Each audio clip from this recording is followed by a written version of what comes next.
Yo, what is good?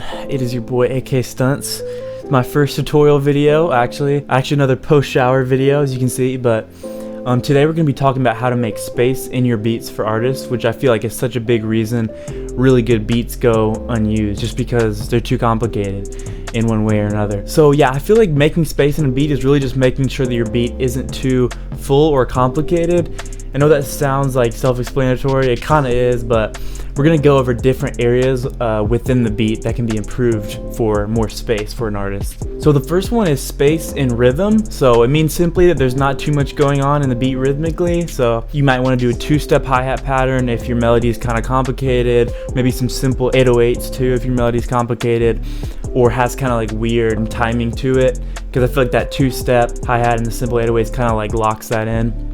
Or maybe you need to reduce the complexity of the melody and just strip it down to being closer to chords or like the roots. I think you can get away with more complexity in your drums or 808s or your other like counter melodies if your main melody isn't too complex. So real quick, I'm gonna pull up some references to show you guys. So yeah, I actually chose Robbery by Juice. I feel like it has a somewhat complex melody, and then all Nick Mira did was really make the two-step hi-hat pattern really simple, and then just some like simple 808s, because all the complexity you really need is in that melody.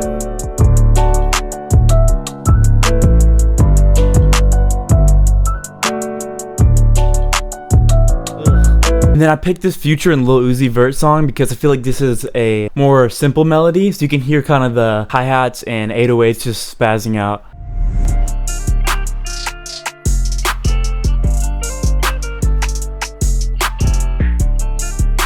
So yeah, you can see that you kind of want that perfect balance between boring and overwhelming. Like, you actually want complex drums if your melody is more simple to kind of fill in that space, but you might want more simple drums if you have like a more complex melody. The next area of space we're going to talk about is space in melody.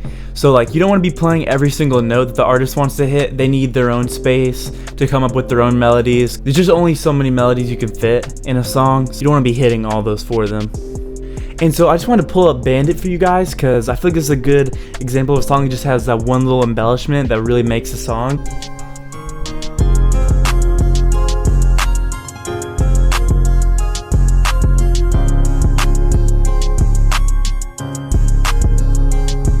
But yeah, I just thought that was a cool instrumental to show you guys, just because it's like you don't really need anything fancy for some beats. Some beats just kind of flow. Like only one or two melodies, sometimes all you need. Okay, the next section is going to be space and frequency. So I think the main thing here is really not having too much going on where the presence of vocals is, which is normally 1 to 4K hertz. If you have a really bright track that's really coming through in 1 to 4K hertz, like maybe like a guitar or piano, you consider kind of dropping that a little bit. And it's probably not something you want to do on your master, because there's also a clap right there, maybe your guitars and stuff, so you don't want to like muddy that out putting on your master. So I just put it on like tracks that are really bright. So a couple things I sometimes do also is like lowering the volume of your top melodies, because normally those are more in that presence area. Sometimes I'll like cut their high end a bit. Sometimes it like even lowering the key of your whole song, maybe even choosing another instrument if it's just too bright. Lastly, we also want space in the stereo field. So artists are typically more in the middle of the stereo field in your mix. So if it feels cluttered, then definitely try some panning techniques. You could kind of spread out your melodies a little bit more, maybe do some panning like on your counter melody. But yeah, like add some space and brightness on the side so that the artist has more room in the middle. I'll use like the spread knob, like I know Nexus has one, and sometimes I use Ozone Imager, which is free, so it can like stereoize your imager, so make it feel like, so it'll make it feel like it's more spread out. I also really like to pan my hats and claps, maybe snares, so that's definitely something to look into. Sometimes I'll do like hi-hat 15% to the left, clap 15% to the right, something along those lines. But yeah, I got really tired halfway through this video. But yeah, hopefully you guys enjoyed this and it was a little helpful. Let me know if there's anything you guys would like me to do. But yeah, have a beautiful day.